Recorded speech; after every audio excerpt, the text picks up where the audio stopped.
Nikita Mazepin was fired from Haas as a result of the backlash caused by Russia's invasion of Ukraine. Haas is reportedly looking for a replacement, with reserve driver Pietro Fittipaldi, Alpine reserve and reigning Formula 2 champion Oscar Piastri, and Red Bull-backed F2 driver Jehan Daruvala all being considered. However, Mazepin's unexpected release has piqued the interest of many in the paddock, with both teams, bosses and drivers expressing mixed feelings. Let's find out what the team bosses and drivers thought about the situation. Mazepin was furious that his contract had been cancelled, as Russian drivers are not barred from competing in Formula 1 if they agree to the FIA's emergency measures, which include agreeing to the FIA's condemnation of Russia's invasion of Ukraine and racing under a neutral flag. Mazepin clarified the situation and expressed his dissatisfaction in a social media post, claiming Haas completely ignored him and chose another path. Dear fans and followers, I'm very disappointed to hear that my F1 contract has been terminated. While I understand the difficulties, the ruling from FIA plus my ongoing willingness to accept the conditions proposed in order to continue were completely ignored and no process was followed in this unilateral step.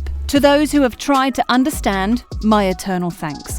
I have treasured my time in F1 and genuinely hope we can all be together again in better times. Last Saturday, Haas announced that they have severed all ties with title sponsor Uralkali, which is part owned by Mazepin's billionaire father, Dmitry. Mazepin's contract was also terminated as a result of the backlash over Dmitry Mazepin's presence at a meeting with Vladimir Putin at the Kremlin just hours after the invasion began. Haas's statement is as follows. Haas F1 team has elected to terminate with immediate effect the title partnership of Uralkali and the driver contract of Nikita Mazepin. As with the rest of the Formula 1 community, the team is shocked and saddened by the invasion of Ukraine and wishes for a swift and peaceful end to the conflict. Russia's invasion of Ukraine has triggered a massive humanitarian and geopolitical crisis. The sports community has been outspoken in its condemnation of the violence in Ukraine, which has resulted in a significant boycott of Russia. Several Formula 1 drivers took to social media to condemn Russia's actions. Mick Schumacher is among the prominent F1 names who have spoken out against the escalation of violence between the two countries and have asked for Ukraine's safety. Hello, I know I've been quiet on here, on Instagram during testing, but watching this year unravel in Ukraine, it just didn't feel right. This is absolutely heartbreaking. My deepest thoughts and support goes out to all the innocent lives affected by this devastating war. This should have never been the situation, and I pray for these unnecessary actions of violence to stop. Helmut Marko, a Red Bull racing advisor, was among those who shared their thoughts after the situation arose. The Red Bull racing advisor believes Mazepin was right to lose his place on the F1 grid,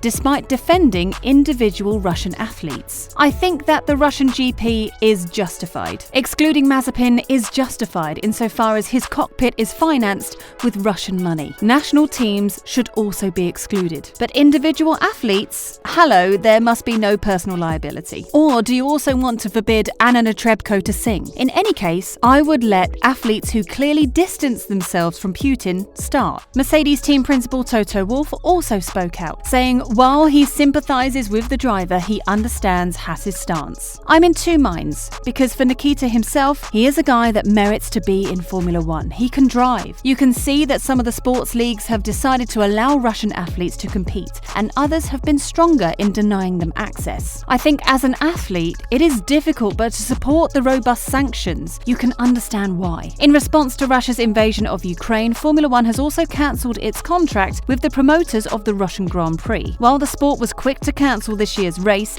F1 officials later announced that the contract had been terminated, which means Russia will not have a race in the future. Wolff supports that decision. I am Austrian, and Austria-Vienna is only 400 kilometers from Ukraine. And who would have thought that we would see another war in Europe? Formula 1 and the sport seem so minuscule in that context. So we decided not to race in Sochi, and I think that Formula 1 has given a robust statement like many other industries in the world. I think this is the overwhelming topic today, and it allows us to reflect on all the little annoyances we have in the sport, that there is so much more important than this. We have Ukrainians and Russians on the team. It is certainly not easy for all the individuals who have family there. It is tough times, and from a personal perspective, having grown grown up in Vienna with parents of Slavic background, I feel what is happening even closer to my heart. Sergio Perez, on the other hand, does not believe it is fair for sports federations to exclude Russian athletes from events. According to the Red Bull Racing driver, they are powerless to influence Russian President Vladimir Putin's decisions. The Russian athlete is paying for it in a certain way. I don't agree with that because I think the sportsman is not to blame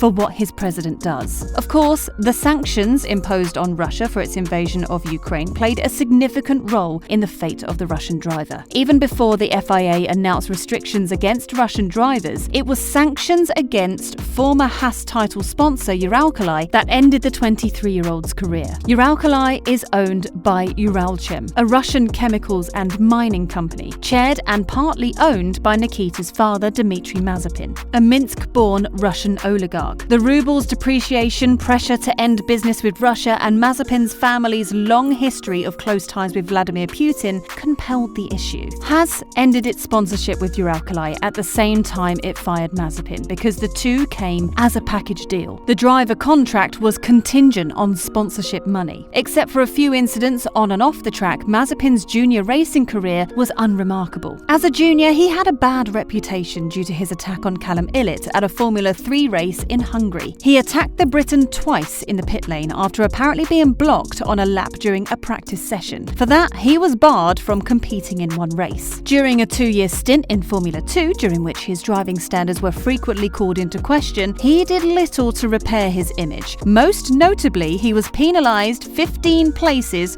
for causing a massive collision at the 2019 Russian Grand Prix, which sent Nabarro Mashusta into the hospital. 6 podiums, including 2 victories, earned him 5th place in the standings in 2020, but he was far from first in line for promotion in that year's F2 class. But money talks. Dmitry Mazepin has been attempting to secure his and his son's place in Formula 1 since well before the 2021 season. Mazepin Sr. was one of the unsuccessful bidders for the defunct Force India team in 2018, which was instead purchased by Lawrence Stroll and is now known as Aston Martin. Uralkali sued the administrators for mishandling the sale, but the case was eventually dismissed. The ailing Haas team provided an alternative entry point. The American-owned team, which was founded in 2016, got off to a fast start. It scored points on debut and finished 8th in its first 2 seasons before rising to an impressive 5th in 2018. But Haas has since been in decline. To cut costs, it employs a one-of-a-kind business model. The car is designed by the Italian company Dallara, and the race team is based in the United Kingdom, though the team is headquartered in the United States. It worked initially, but it lacked the resources to deal with development issues in 2018 and 2019. In 2020, it finished 9th out of 10 teams,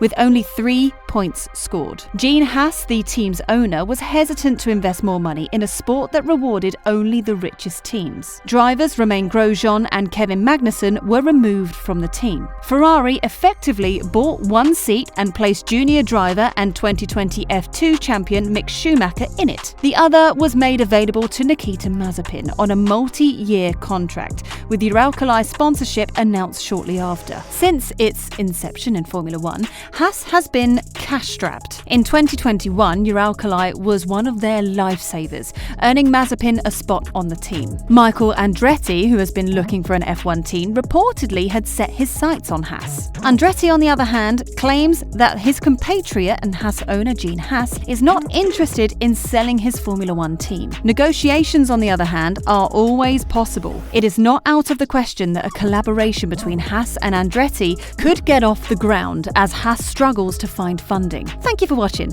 If you like this video, please consider liking and subscribing to the channel, and don't forget to click the bell button to be notified for future videos. Please leave your thoughts in the comments section below. What are your thoughts on the situation and the firing of Nikita Mazepin? How will Haas raise funds now their title sponsor has stepped down? We'd love to hear your thoughts.